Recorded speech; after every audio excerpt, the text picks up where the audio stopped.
Hey, it's your buddy Peace and Harmony with you here today. Zooming in on the narcissist and again, a little bit more in depth on how they will use even social media, different ploys to get your attention, distract you, create a rift and a triangulation in your relationship. The narcissist and the psychopath both have physiological disorders in the emotional processing centers of the brain.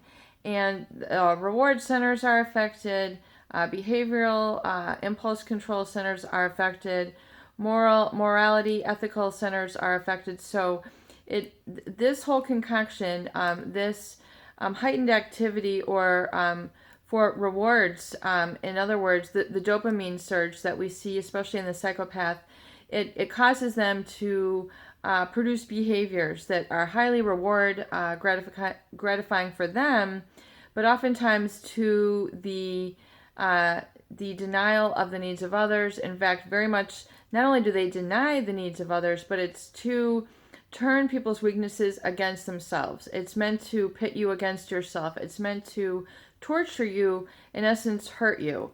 It's meant to dismantle you, disrupt you, keep you constantly looking to them for the solution when they have created the problem. So it becomes this insidious, and then it becomes generally an obsession on the part of the quote-unquote victim, the quote-unquote supply with which they're deriving this sort of experience from. They have, most people have a real need to contact this person. They obsess about this person. They constantly feel like, how come you didn't, you're not acknowledging all the good that I have to offer. This is real. We have every, we have every validity of having a wonderful experience, relationship. Why can't we get this back? Why can't we keep this going? And it's because the psychopath and the narcissist know how to exploit your weakness. And in this case, your weakness is a relationship, is a love, is a relationship, is a building. By virtue of relationship, we mean relatability. We mean, the experience of relating, connection, belonging, love, affection, sexuality, creative expression, eating, sleeping, all these different things that, fulfill one's life and give one, a sense of enhanced wholeness. The narcissist and the psychopath definitely know how to exploit this because they see, what you're after, and it's not what they are after. The psychopath is not after a relationship, they are after control. The narcissist is not after a relationship, they are after control. They are after power, they are after controlling you, your behaviors, your mindset, your habits, your feelings, your attention, and being constantly admired. In other words, they want to be the one in the driver's seat. They want you way in the back. And they want to be a taskmaster, essentially controlling all of your activities, your thoughts, and then, by this, then they can criticize you if you're not living up to those perfectionist standards. If you're not living up to their guidelines, and if you're not constantly thinking about them and acting in response to them, then something is wrong. And so, you're constantly trying to satisfy this person's needs and really out of touch with your very own. So this sort of and use of social media, they will definitely use this to create a triangulation to show how more important they are than you. And so they will use Pinterest, Facebook, Instagram, Snapchat, and the like to keep a reservoir of pictures so that you can then view those, keep up on their where they're at, their smear campaign, if any. They create a feeling if they've begun a smear campaign or really a creation of an insecurity in you. I mean, come on here, people.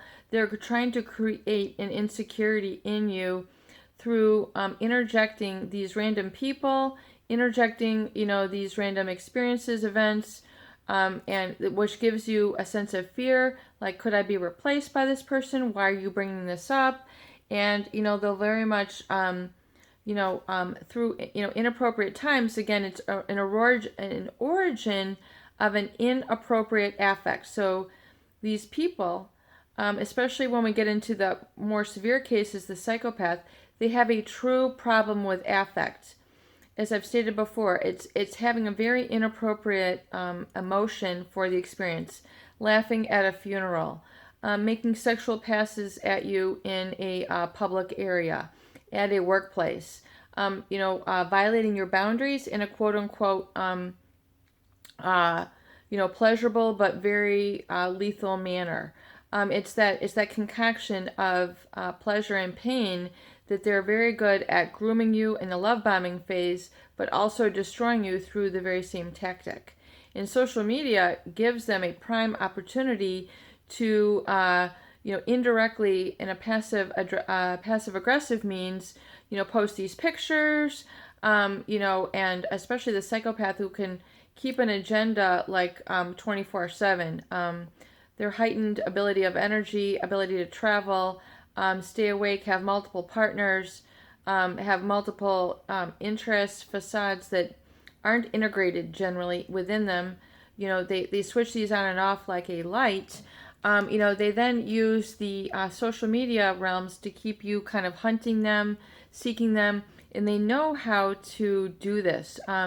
People even create Match.com, which is a dating site. They'll create, while they're living with you, dating you, involved with you, they'll create, these, profiles and, be trying to date, and then you'll confront them, and then it's a lie. This is an old, subscription. And so you have to be very careful of this triangulation and its use in Facebook and Instagram and Snapchat and texting and things like this. It's, you get some of the oldest, tactics in the book. Oh, I didn't mean to, send this text to you. This was meant for, somebody else. And, next thing you know, you've got, somebody else's text or somebody else's email. Very inappropriate methods of communication. You have to continue to earn your own self-trust back if you're involved in this. The triangulation is meant to destroy your lack of self-trust. And if you can't trust yourself, you have nothing. So when they say, trust is everything, trust is an experience of certainty. Trust is an experience of being in control.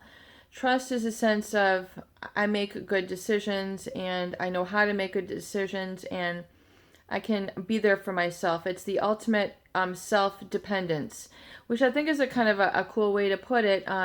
It's independence, but it's a self-dependence. So if you can depend on anybody, it's got to be yourself.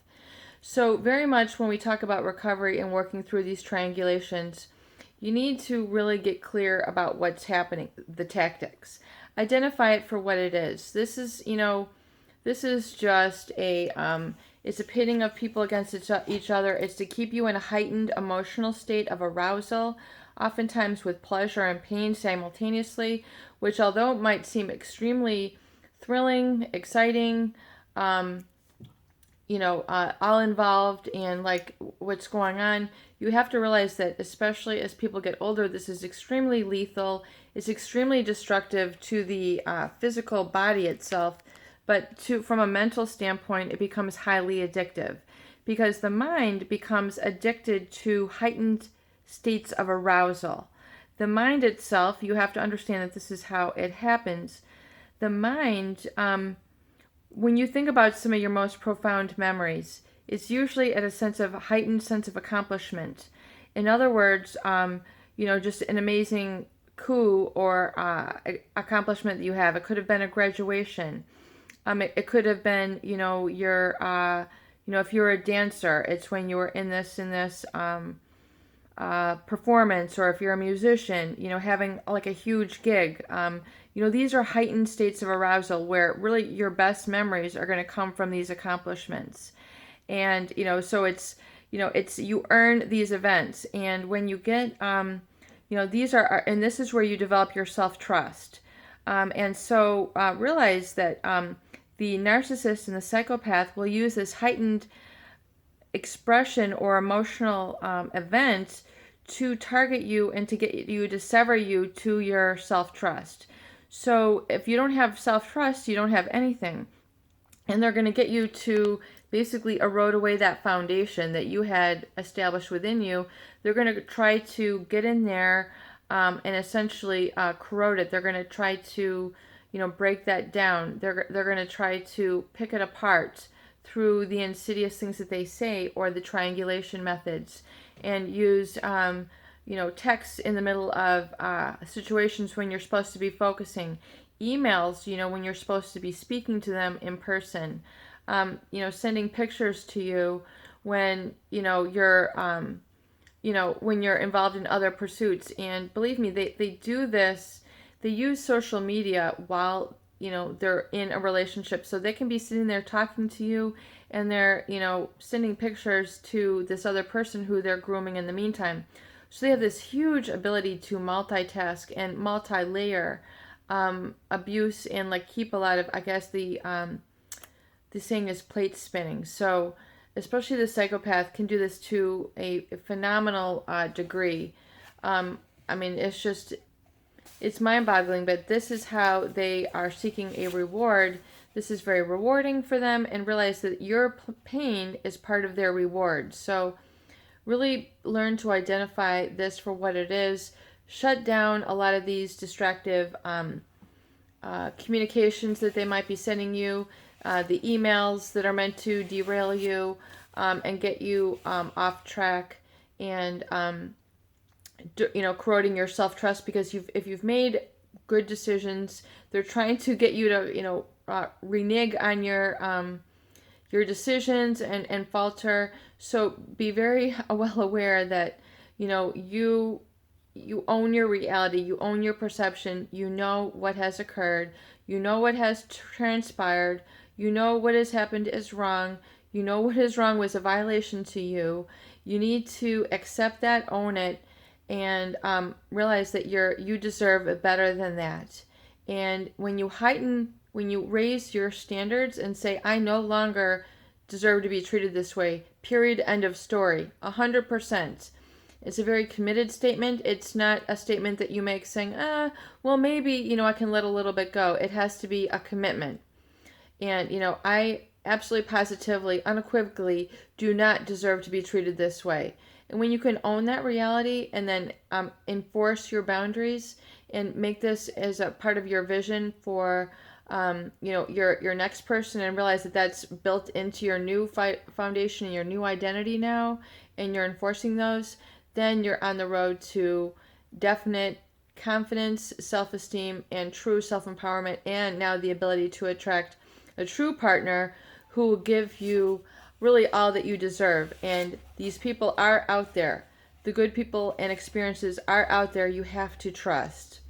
Trust and believe and have faith in yourself, not the abuse. Peace and harmony with you here today. I hope these videos do help. Please share, please subscribe for more great tools, videos, discussion, and support.